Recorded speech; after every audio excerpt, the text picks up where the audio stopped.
नरेंद्र भाई देश के प्रधानमंत्री बनने के बाद जम्मू कश्मीर की स्थिति में इतने कम अंतराल के अंदर बहुत बड़ा परिवर्तन आया है। सबसे पहली बात, जम्मू कश्मीर में लोकतंत्र को गांव तक पहुंचाने की शुरुआत हुई है। आज जम्मू कश्मीर के लिए और देश भर के लिए गर्व की बात है, 33,000 से ज्यादा प्रतिनिधि ये लोकतंत्र का हिस्सा बना है। हर गांव में पंच सरपंच गांव को विकास के रास्ते पर आगे ले जा रहे हैं। तहसील पंचायतें बनी है, जिला पंचायतें बनी है। लोकतंत्र को जमीन पर पहुंचाने में आज नरेंद्र मोदी सरकार को बहुत बड़ी सफलता मिली है। मित्रों, इसके साथ ही धारा 370 हटाने के कारण दलितों, पिछड़े वर्ग, महिलाओं और पहाड़ी लोगों को एक प्रकार से जो विकास की प्रक्रिया से कहीं न कहीं कटे हुए थे, नए कानूनों के तहत इन सबको समाहित करते हुए सर्वस्पर्शीय सर्वसमावेशक विकास की शुरुआत जम्मू कश्मीर में हुई है। और मैं मानता हूं कि जम्मू कश्मीर के अंदर सबसे बड़ा काम हुआ है, जो सशस्त्र बलों की सबसे बड़ी सफलता है कि यहां पर आतंकवाद पर एक निर्णायक कंट्रोल लेने में सशस्त्र बलों को सफलता मिली है।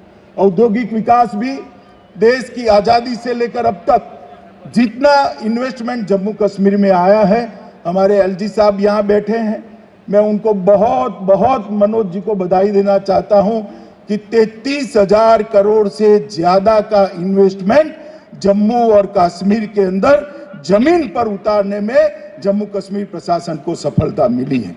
प्रधानमंत्री पैकेज के सारे पहलुओं को पूर्ण करने के लिए द्रुत गति से काम हो रहा है। हर घर जल, बिजली हर घर पहुंचाना, कोरोना के लिए एक अद्भुत व्यवस्था खड़ी करना, हर घर में शौचालय पहुंचाना, हर घर के अंदर आयुष्मान भारत का कार्ड पहुंचाना, ये सारी योजनाओं में 100% सैचुरेशन जम्मू कश्मीर लाया है। इसके लिए जम्मू कश्मीर प्रशासन बहुत बधाई का हकदार बनता है। सड़क निर्माण में सारे रिकॉर्ड तोड़ते हुए ये 5 साल के अंदर सड़क निर्माण आजादी के बाद सबसे तेज रफ्तार के साथ हुआ है। चाहे नेशनल हाईवे हो, चाहे स्टेट हाईवे हो, चाहे गांव को जोड़ने वाले छोटे छोटे रास्ते हो, कॉलेज बने हैं, 2 एम्स बने हैं, 21 जल विद्युत योजनाओं को शुरू कर दिया गया है। और इसके साथ साथ हर क्षेत्र के अंदर पारदर्शिता को लाने में जम्मू कश्मीर सरकार को बड़ी सफलता मिली है। आजादी के बाद पहली बार भ्रष्टाचार के विरोध में एक बहुत बड़ा अभियान दोनों प्रकार से किया गया।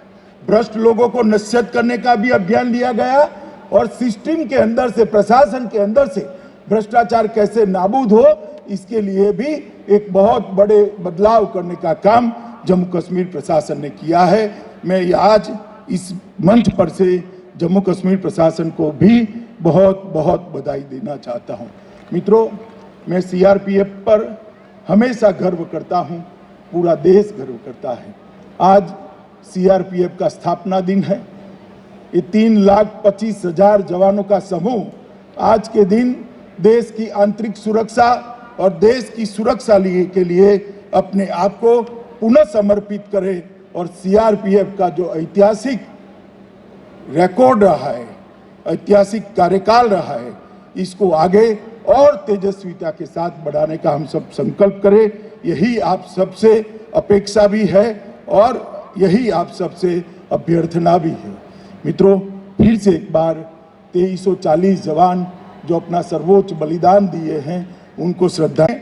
बहुत विश्वासपूर्ण तरीके से आज सफल हुआ है। और मैं देश के दंगों का इतिहास कोई भी देखेगा तो उसके 2 हिस्से जरूर दिखाई पड़ेंगे, आरएएफ की स्थापना के पहले के दंगे और आरएएफ की स्थापना के बाद के दंगे। मैं निश्चित रूप से कह सकता हूं कि आरएएफ की स्थापना के बाद देश में दंगों को बहुत कम करने में रैपिड एक्शन फोर्स को सफलता मिली है। और रैपिड एक्शन फोर्स ने इसके साथ साथ स्टेट की रिजर्व पुलिस को भी ट्रेन करने का एक अभियान चलाया। इससे एक वाक्यता के साथ रैपिड एक्शन फोर्स और स्टेट की रिजर्व पुलिस दोनों साथ में मिलकर काम करते हैं। इसके बहुत अच्छे परिणाम मिले हैं। मित्रों, ये आज़ादी का अमृत महोत्सव है, अमृत महोत्सव का वर्ष है। हमारे देश के प्रधानमंत्री जी ने आज़ादी के अमृत महोत्सव में 130 करोड़ के देश के सामने एक लक्ष्य रखा है कि जब हम आज़ादी की शताब्दी मनाते हो उस वक्त हर क्षेत्र के अंदर दुनिया में देश प्रमुख स्थान पर है। चाहे आर्थिक क्षेत्र हो, चाहे सुरक्षा का क्षेत्र हो, चाहे शिक्षा का क्षेत्र हो, चाहे आपसी सद्भाव का क्षेत्र हो, चाहे सांस्कृतिक विरासत को आगे ले जाना हो, चाहे रिसर्च एंड डेवलपमेंट को बढ़ाना हो, चाहे इंफ्रास्ट्रक्चर को मजबूत कर हर गांव तक, हर घर तक इंफ्रास्ट्रक्चर पहुंचाना हो।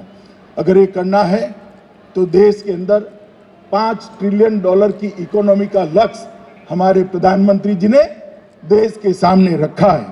और मैं मानता हूं $5 ट्रिलियन की इकोनॉमी का लक्ष्य तभी सिद्ध हो सकता है जब देश की आंतरिक सुरक्षा मजबूत हो और आंतरिक सुरक्षा के बारे में हम सुनिश्चित हों। और सीआरपीएफ की इसमें बहुत बड़ी भूमिका है। मैं आज डीजी सीआरपीएफ को जरूर कहना चाहता हूं, जैसे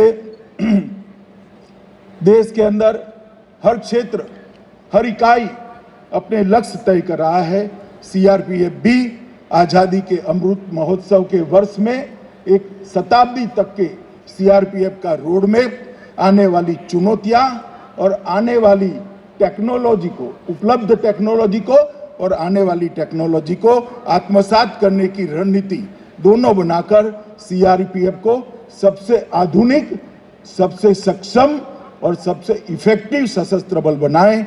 इस दिशा में हमने काम करना होगा। मुझे विश्वास है कुलदीप जी के नेतृत्व में सीआरपीएफ की पूरी टीम इसको आगे बढ़ाएगी।